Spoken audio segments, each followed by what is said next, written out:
Dalam unggahan terbaru Nikita Mirzani saat ini Nikita dan kekasihnya juga kedua anaknya sudah berada di Eropa.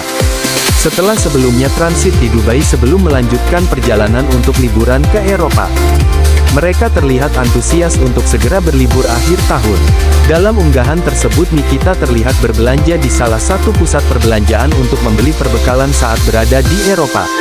Pada perjalanan liburan tersebut warganet menyoroti kedekatan Matthew Gilbert dengan Arkana anak Nikita Mirzani. Hampir setiap perjalanan Arkana selalu digendong oleh Matthew. Matthew pun tampak menikmati kebersamaan dengan Arkana tersebut.